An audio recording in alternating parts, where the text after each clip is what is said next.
Okay, ladies and gentlemen, so we're going to begin our weapons demo. Sorry for the noise, there's nothing we can do about that. Hopefully everybody can hear me.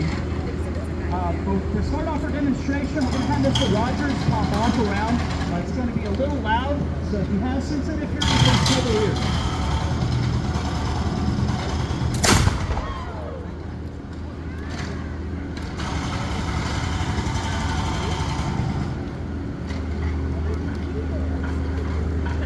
Okay, ladies and gentlemen, so we are the Living History staff here at the Alamo. We're going to cover and demonstrate for you the primary weapon you would have seen used in this siege and battle.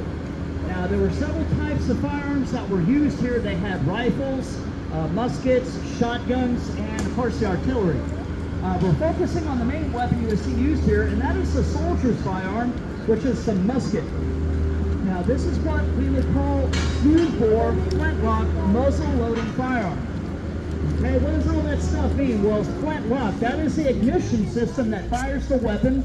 You have a piece of flint held in the jaws of the cock that strikes a piece of steel called a prism. It actually scrapes it open, creating the spark, and that fires the weapon. Okay? Now, the thing is that you have to rely on the flint, and the flint must have a sharp edge in order to create the spark. Okay, but every time you fire the weapon off, you're wearing down the flint. So they average 1 in 7 shots of it not going off. And you may see that in this demonstration. It does happen. Now, muzzle loading, what does that mean? That means the gunpowder and the ball, and it's all lead ball this time, must be driven down the barrel to load the weapon. So these things take a little time. It's not something that we're accustomed to today, but in 1830s, this is common knowledge of loading weapons. It wasn't odd to them. So. Now, smooth bore, that means that there is no rifling in the barrel of the soldier's musket. So the barrel of this firearm is basically a pipe. Now, if you shoot an unpatched ball out of a smooth bore firearm, the ball is going to rattle down the barrel. Okay, and whatever end it hits as on the muzzle as it comes out, it can go the other direction. So to prevent that from happening, the soldier would be issued paper cartridges. So this would have the ball and gunpowder rolled up in a paper tube. So it's all there, and the paper is the wadding. This will help prevent the ball from rattling down the barrel, giving us more of a straight shot.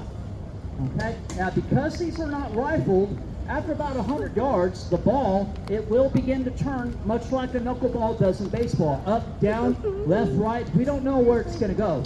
So if we hit anything beyond that range, it'll be by pure luck. So to make up for the inaccuracy of this weapon is why armies would have their men, their infantry, in a line, elbow to elbow, and we all fire together at once in mass volleys. Doing that, we're going to hit more the enemy on the field. But the enemy's doing it to us, same thing. So the battlefield at this time is about speed of loading. And that is really why we use the musket over the hunting rifle that you would see out here on the frontier. Now, a lot of men living out here would have a hunting rifle. It had rifle wing, which spins the ball, which will make it go straight. And hunting rifles, they had a known range between 300 and 400 yards. The problem is they take a minute to load one shot. Okay, but the soldier with the musket, he should be able to load this under 20 seconds. So he should be getting 3, possibly 4 shots a minute compared to 1 with rifled firearms. And the battlefield this time is speed of loading. If we can fire more lead at the enemy, we're going to drive them off and take the field. That was more important than accuracy. Now, the morning of this battle, we know that all the men within the Alamo garrison would have had his own personal weapon that he had brought with him, but up to 4 muskets loaded next to him that morning. They're just grabbing and firing as quick as they could. Okay, but we need to know the 12-step military drill of loading the weapon, so we can load it in that 20-second time frame. So we're going to start the soldiers at attention squad and tell them to shoulder arms. Now we're going to tell them to load in 12 commands. Load, open, pin, handle, cartridge.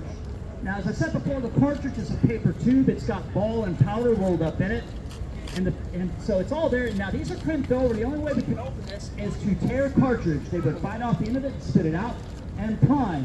So they pour gunpowder into the priming pan. We then tell them to shut pan and pass about. Charge cartridge. The remaining gunpowder is poured into the barrel. The ball stays in the paper. We wad it up and stuff it into the muzzle. Now we got to drive it to the breech.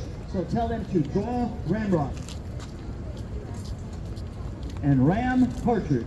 So they sling it in, pack it tight, return ramrod. And shoulder, arms. They bring the weapon to the left shoulder, which then tells the officer that they're loaded and ready to go. And the quickest time, this should be done in 20 seconds. Now it can be difficult because you are being shot at, however. So when we see them at that left shoulder, the last hands up. Ready? Aim. And Fire. Fire. boom. Shoulder, arms. We go to the shoulder and we do it all over. Everything is one shot at this time. Now this man over here, this is our drummer. Okay, he is very important. And he's not just used to keep the men in cadence during the march, but he's used on the battlefield because it can be so loud with muskets, rifles, artillery going off. The men at the end of the line cannot hear the commands, but they can hear that drum. So he's relaying the commands to the men in the line. Now we're going to fire 3 volleys. The first shot will be done in the 12th step. The last 2 will be done in the quickest time by the drum. So again, folks, it's going to be a little loud. If you have sensitive hearing, please cover the ears.